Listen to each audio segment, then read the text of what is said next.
Just want to start off by saying the reason why I'm going to be doing these videos.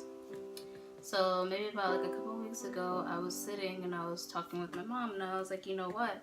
There's a lot of people out there who do vlogs about their day and about their work and everything. And I'm like, but there's not a lot of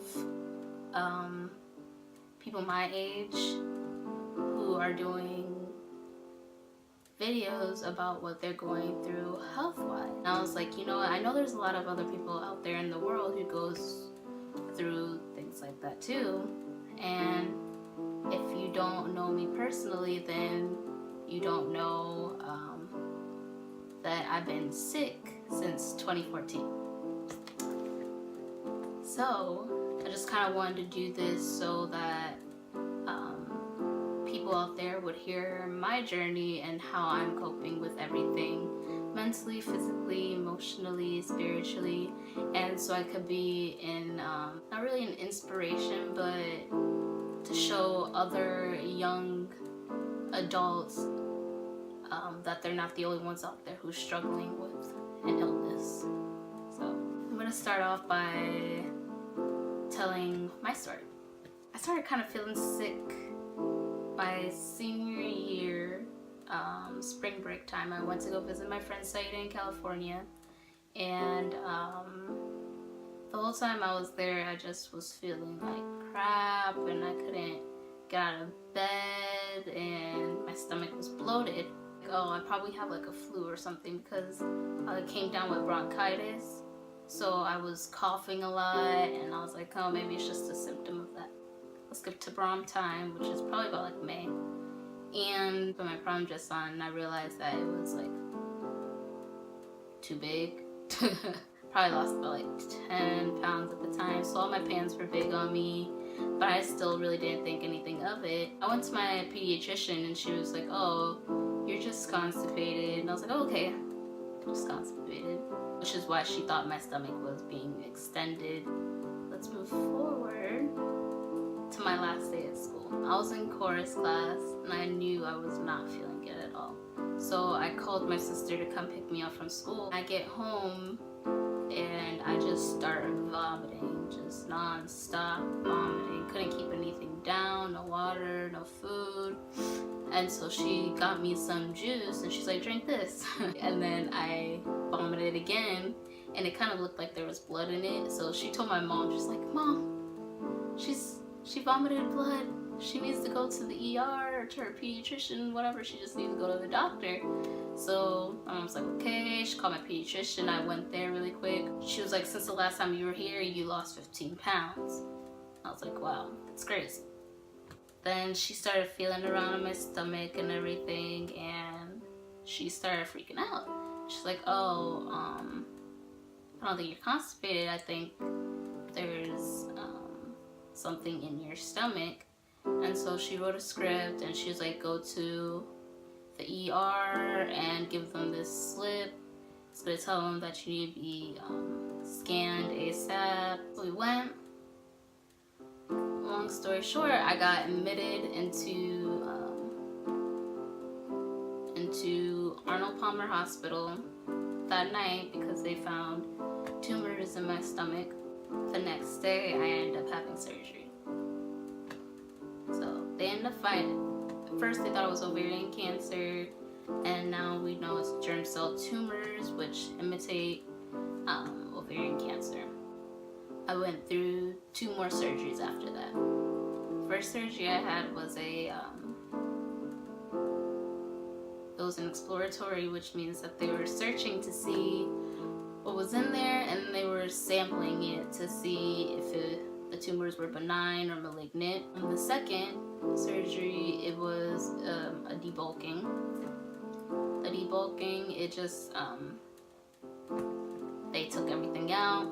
And then after that one, my doctor, he was like, we saw a spot on your right ovary, but we don't think anything's gonna happen.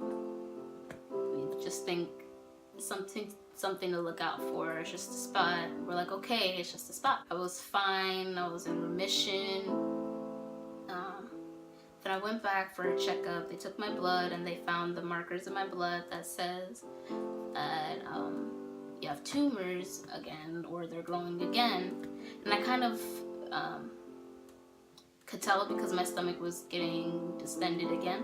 After that, I went through a lot of chemotherapy, ended up losing my hair.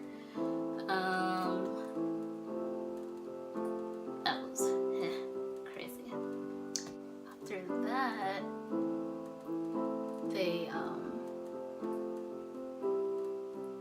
figured out that the chemotherapy wasn't working. It wasn't doing what they wanted it to do. So they're like, they called me when I was in Hawaii, and they're like, you're gonna have to go through surgery again. So I was like, okay. Coming to find out, that ovary that had a spot on it ended up erupting, and all my eggs just went everywhere, lodging itself into different parts of my body, and then growing into the tumors that I have currently. So they removed that ovary and closed me back up. I've been through more chemotherapy, but not as harsh, to the point of me losing my hair. Then they were monitoring me for a while. September, I was getting like really anxious because I'm like, you've just been monitoring me for a year and doing nothing. I'm like, either find another direction for me to go medically, or cut me open and take the tumors out. I don't care. I was just at that point in life where I'm like, I'm done. I'm just done. I got scanned, and then I went to my OBGYN. This is my first time with this doctor because my other doctor resigned. So I had this doctor, and he was like, he basically told me, he was like,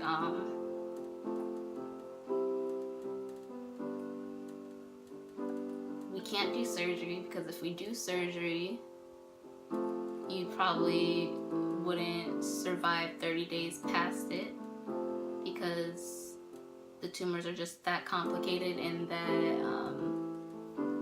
lodged into things. And then he was like, and still, if we didn't do surgery, I don't see you living past 3 years. And after he told me that, I kind of lost it in a way. I just broke down mentally, emotionally. I just couldn't do it. And at that time, I just got a new job at Publix, and so I was kind of just in this pit. My mom, she was out of town, so there was no one there with me, so I called my friend. She came from work, and she just sat with me, and we just hung out and talked.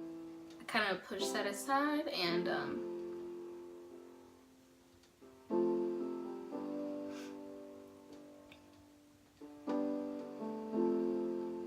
I found myself going into this pit of darkness and depression, and